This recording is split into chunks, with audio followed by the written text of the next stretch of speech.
Bienvenue dans le podcast à contre-courant, le podcast des mères audacieuses, le rendez-vous inspirant qui met en lumière des femmes et des hommes qui ont choisi de redéfinir leur trajectoire, de créer leur propre voie et de conquérir leur indépendance. Je suis votre hôte, Nathalie Grimaud-Morvillet, et je suis honorée de vous accompagner dans ce voyage extraordinaire. Après plus de 15 ans en tant que salariée dans le domaine du marketing digital et après 4 discriminations à la maternité, j'ai décidé de prendre mon indépendance pour mieux profiter de mes enfants sans renoncer à ma carrière professionnelle. Avec la tribu digitale, j'aide désormais les parents à en faire de même. Dans ce podcast, à chaque épisode, nous vous présenterons des histoires captivantes de mères audacieuses, de pères engagés, mais surtout de parents déterminés qui ont trouvé le courage de se réinventer pour mieux concilier leur vie personnelle et professionnelle. Qu'il s'agisse de maman, de papa ou de famille, notre podcast est un espace où chacun peut trouver une source d'inspiration, de conseils et de perspectives pour embrasser un avenir empreint de flexibilité, d'épanouissement et de conciliation, ainsi que de succès. Si vous êtes à la recherche de nouvelles manières de penser et ou de travailler, ou encore d'astuces, c'est le podcast qu'il vous faut. Prenez dès à présent votre boisson préférée et c'est parti! Retrouvons-nous dans le nouvel épisode du jour. Bonjour à toutes et à tous et bienvenue dans notre podcast à contre-courant, le podcast des mères audacieuses.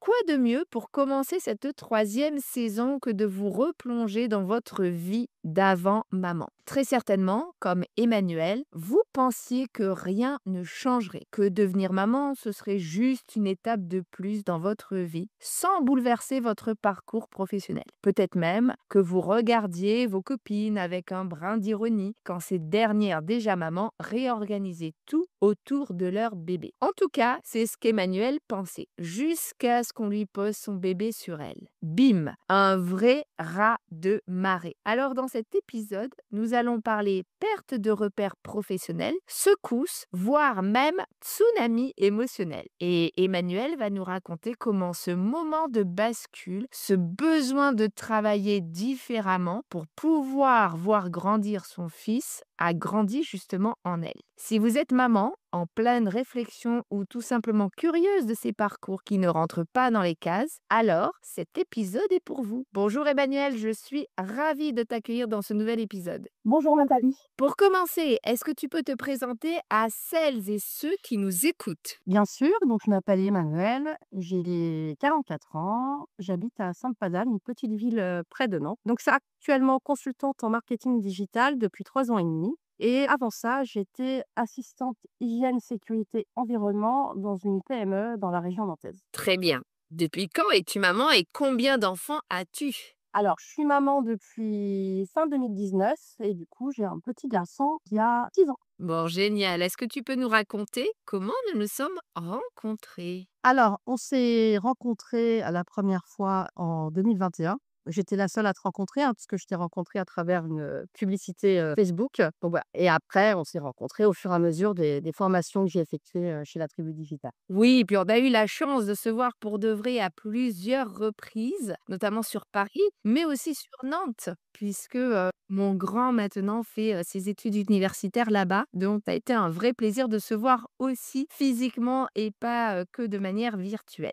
Tout à fait. Si tu étais une femme à impact connu, qui serais-tu, mais surtout pourquoi? Eh bien, je me serais bien mis dans les baskets de Jacinda Ardern, c'est l'ex-première ministre néo-zélandaise. En fait, elle a été élue alors qu'elle était enceinte, donc elle a accouché pendant son mandat. Quand elle est revenue après son accouchement, voilà, elle a débarqué à l'ONU avec son bébé de 3 mois sous le bras. C'est une des premières femmes qui faisait ça. Et voilà, elle a montré qu'on pouvait effectivement piloter un pays et trimballer un biberon en réunion. C'est vrai. C'est vrai.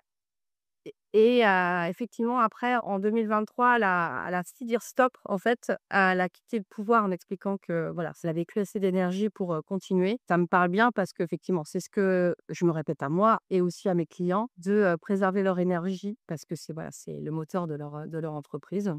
J'avais résumé ça en voilà, ambition, empathie, limite claire, c'est ce que je prône moi chaque jour pour moi-même et pour mes clients. Bon, effectivement, génial. Je me souviens bien des vidéos de cette ex-première ministre qui avait, en tout cas, été diffusées partout sur les réseaux sociaux.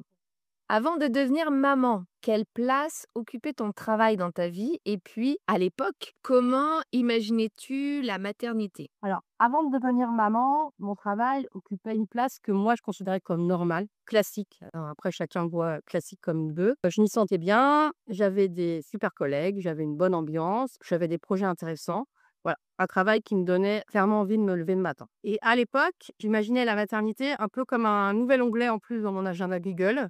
Voilà, pas de bouleversement, juste, quelques ajustements logistiques. Donc la version naïve où le réveil sonne encore à l'heure, où les nuits sont complètes. Mais effectivement, la maternité est arrivée et a pris un gros marqueur fluo et a tout réécrit, mon planning. Mais ça, on verra à la question d'après. Ouais, justement, effectivement. C'est vrai qu'on est, forcément, on dit, hein, souvent que tant qu'on n'a pas vécu les choses, on ne peut pas réellement les imaginer et c'est, d'autant plus vrai, je trouve, dans la maternité et souvent d'ailleurs, moi, je me souviens de mes parents qui disaient: «Ah, tu verras quand tu seras maman, tu verras quand tu seras maman» et je disais: «Non, mais qu'est-ce qu'ils me racontent? Non, mais franchement, n'importe quoi» et aujourd'hui, je me dis: «Ah oui, OK, je vois maintenant que je suis maman».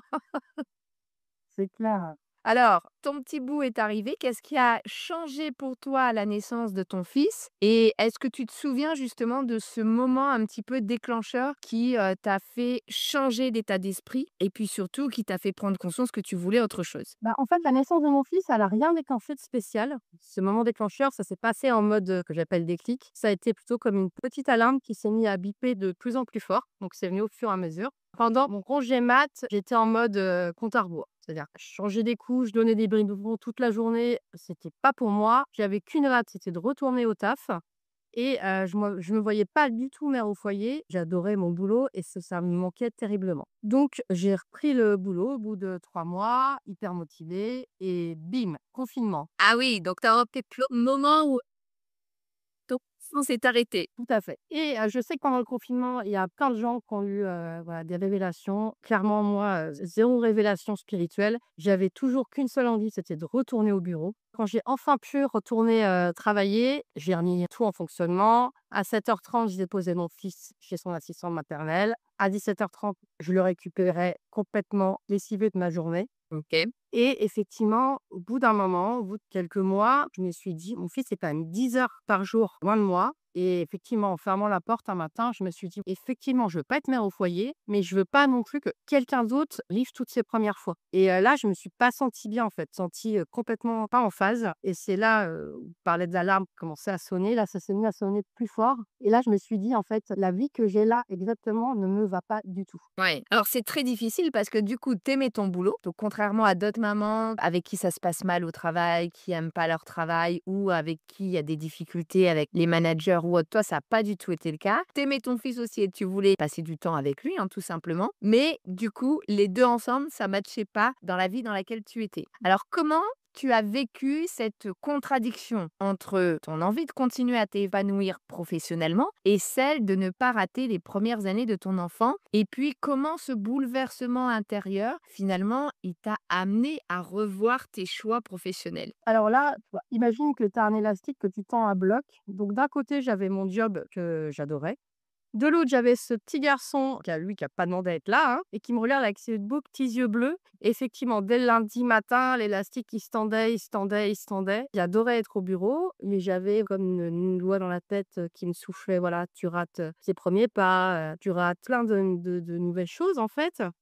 Et en fait, je me suis retrouvée avec une double culpabilité et j'étais pas totalement présente au bureau et j'étais pas totalement présente quand j'étais avec lui aussi. Donc j'étais présente, totalement nulle part, en fait. Le fameux rythme, qui est pas si terrible que ça, mais le fameux rythme, 17h30, ça jouait les révélateurs. C'est ce que je disais tout à l'heure, 10 heures d'assistante maternelle par jour, même si elle était top, elle était géniale. J'avais l'impression de déléguer son enfance à une inconnue, en fait.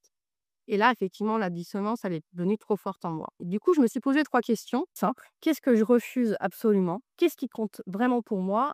Et quelles sont mes valeurs non négociables? Et là, la réponse, elle a été claire. Il fallait que je trouve un job qui me permettait d'être épanouie autant professionnellement que personnellement. Et ouais, donc tu t'es posé ces 3 questions, donc génial parce que c'est pas forcément évident d'être face à soi, hein, de dire: «OK, bon là, ça me correspond plus. Qu'est-ce que je veux vraiment?» Parfois, c'est compliqué de savoir ce qu'on veut vraiment. C'est compliqué, sachant que moi, j'étais très habile pour, poser ce genre de questions aux autres, quand j'étais cadre dans leur travail. Mais pour moi, effectivement, c'est pas venu instantanément, c'est venu au fur et à mesure, cette petite alarme qui bipait de plus en plus fort. Effectivement, les questions, des fois, que je posais aux autres, j'ai fini par me les poser à moi-même. Ouais. Alors justement, là, à ce moment-là, tu t'es dit: «Bon, faut que je trouve un autre métier qui me convienne mieux». Tu as entamé une, reconversion, on va dire une réorientation, hein, professionnelle. Quelles ont été les principales étapes et est-ce que tu as été soutenue ou incomprise par ton entourage? Alors, il y a eu plusieurs étapes. Déjà, la première, il fallait que je trouve, le job qui correspondait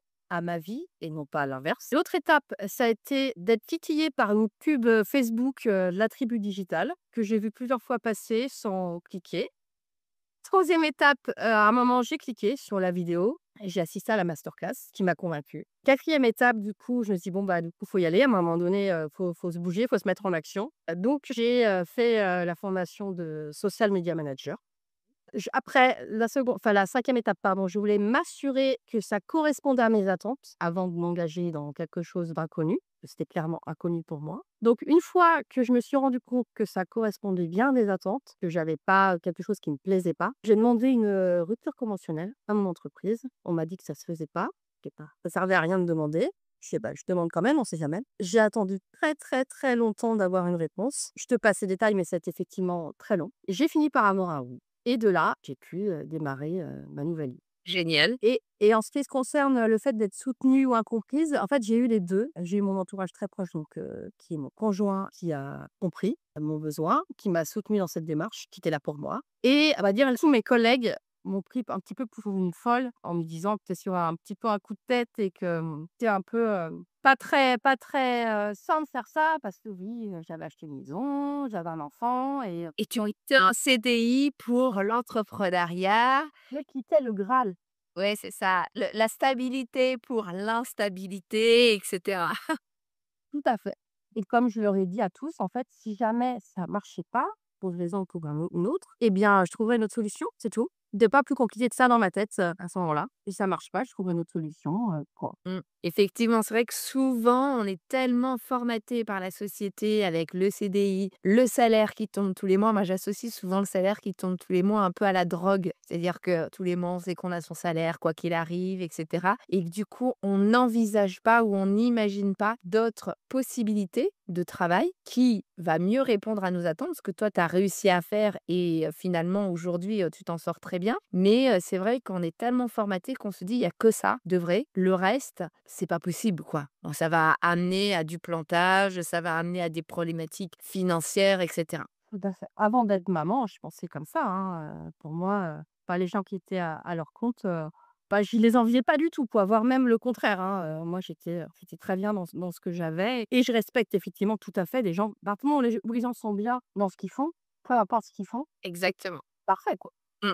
Ouais, ouais, c'est clair. Alors aujourd'hui, donc ça fait plusieurs années que tu t'es lancée. À quoi ressemble ton quotidien? Qu'est-ce qui te rend le plus fier dans cette nouvelle vie? Et puis, bah, qu'est-ce que tu as appris sur toi-même finalement grâce à cette transformation? Peut-être sur la maternité aussi, et puis sur ton travail, ta vie perso, peut-être cette conciliation qui te semblait peut-être difficile au début. Alors mon quotidien, voilà à quoi il ressemble. En fait, je vais déposer mon fils à l'école le matin. Alors c'est un choix perso que de pas le mettre en périscolaire. Donc je dépose mon fils à l'école le matin. Je travaille environ, ça va dépendre de journée, mais si je dis en moyenne, je travaille environ 5 heures par jour, 4 jours par semaine, parce que le mercredi, c'est avec lui. Je prends un peu de temps pour moi, qui est même au bout de 3 ans de toujours pas évident, c'est pas ancré encore dans ma tête.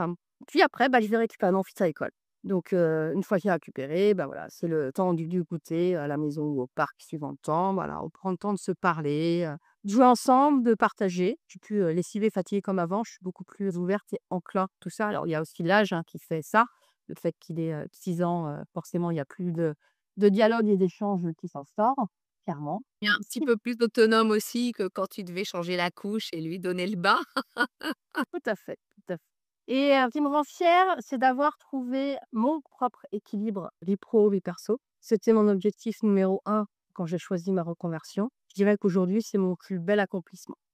Ce que j'ai pu apprendre sur moi, c'est qu'effectivement, je pouvais écrire mes propres règles, que j'avais beaucoup plus de ressources que ce que j'imaginais et que je me suis rendu compte aussi que de poser ses propres limites, c'est hyper important. C'est vital parce qu'effectivement, mon énergie, c'est mon capital numéro un pour faire marcher mon entreprise. Et c'est clair et souvent on l'oublie, mais surtout lorsqu'on est solopreneur ou même entrepreneur, bah, si en fait, on s'épuise parce qu'on en parle pas beaucoup, mais il y a quand même beaucoup de burn-out dans le domaine de l'entrepreneuriat avec des personnes qui vont bosser, plusieurs dizaines d'heures, voire centaines d'heures par semaine et qui vont aller vraiment au bout.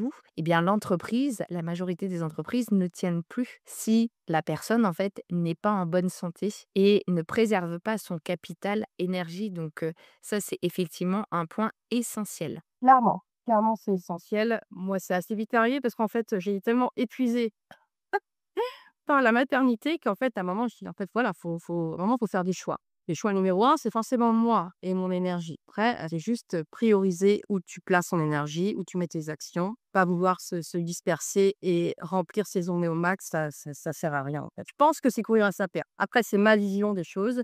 Je sais qu'il y a d'autres gens, qui travaillent beaucoup et c'est leur vision des choses et il y a pas de souci. C'est juste qu'effectivement, il faut quand même, penser à sa propre santé, quoi.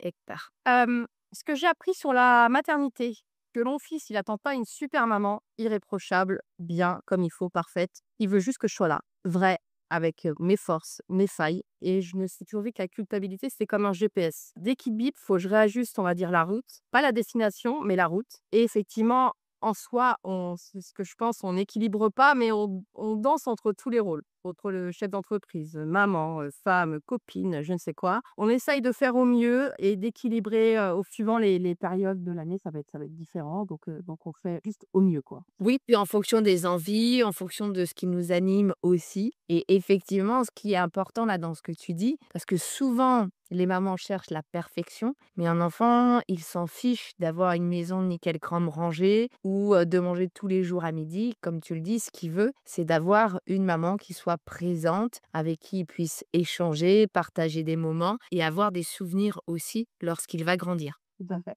Et après, ce que j'ai appris sur le travail, c'est qu'effectivement, les résultats sont différents du présentéisme. On me paye pour mes idées, pas pour mes heures, passées sur ma chaise. Heu, donc ça et ce que j'ai appris aussi, c'est que pour moi, bah, je le vois avec mes clients, je trouve que l'empathie, c'est un super pouvoir business aussi. Oui, c'est clair. Bah, savoir se mettre en fait à la place de ses clients et pouvoir leur apporter des solutions, parce que souvent les clients, pourquoi ils vont nous prendre? C'est parce qu'ils ont une problématique et qu'on est en capacité de répondre à cette problématique parce qu'on a bien compris leurs enjeux, on a bien compris leurs besoins et effectivement, pour pouvoir comprendre tout ça, il faut avoir, on va dire, un minimum d'empathie.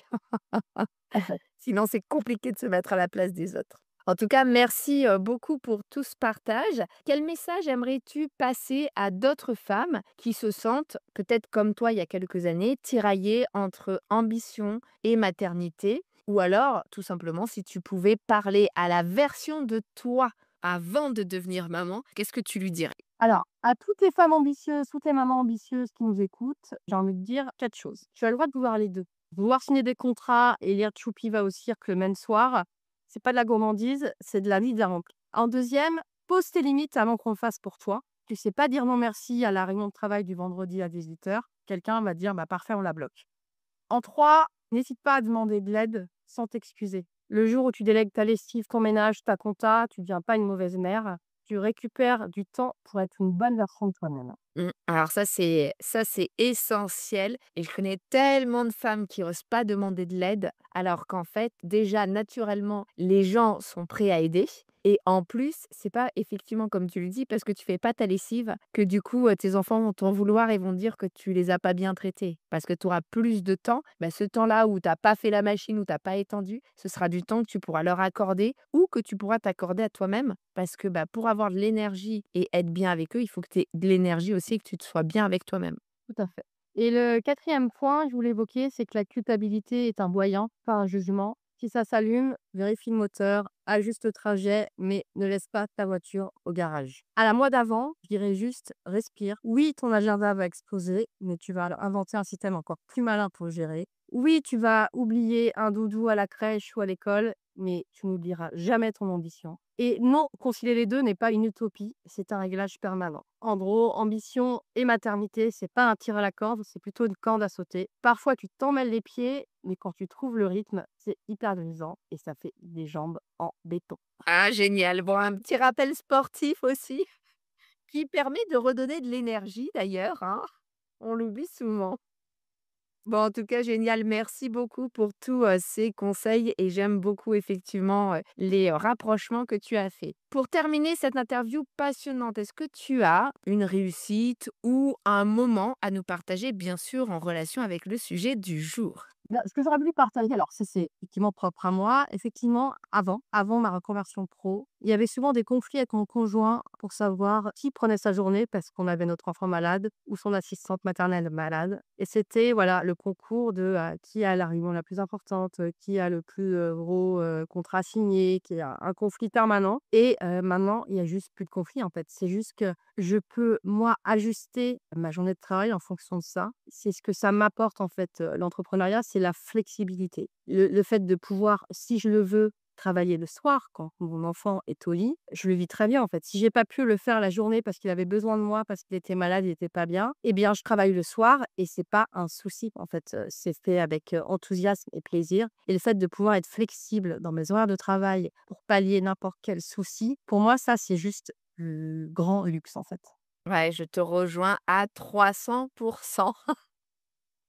Bon, en tout cas, merci beaucoup, merci infiniment pour ton témoignage, plein d'authenticité, de dynamisme et puis de parallèle avec des situations que l'on a peut-être déjà vécues. Ce que je retiens aujourd'hui de notre échange, c'est qu'il n'y a pas de bonne ou de mauvaise manière de vivre la maternité, mais qu'il y a des choix à faire en conscience. Et puis, bah, parfois, ces choix demandent du courage parce que justement, ils vont à contre-courant de ce que la société nous enseigne. Donc, merci encore à mon invité pour sa sincérité, son recul et sa force tranquille. Et puis, si cet épisode vous a parlé, n'hésitez pas à le liker, le commenter ou tout simplement à le partager avec une maman qui en aurait besoin. Qui sait, vous pourriez être à l'origine d'un changement radical. Et n'oubliez pas, oser redessiner sa vie, c'est déjà une forme de réussite.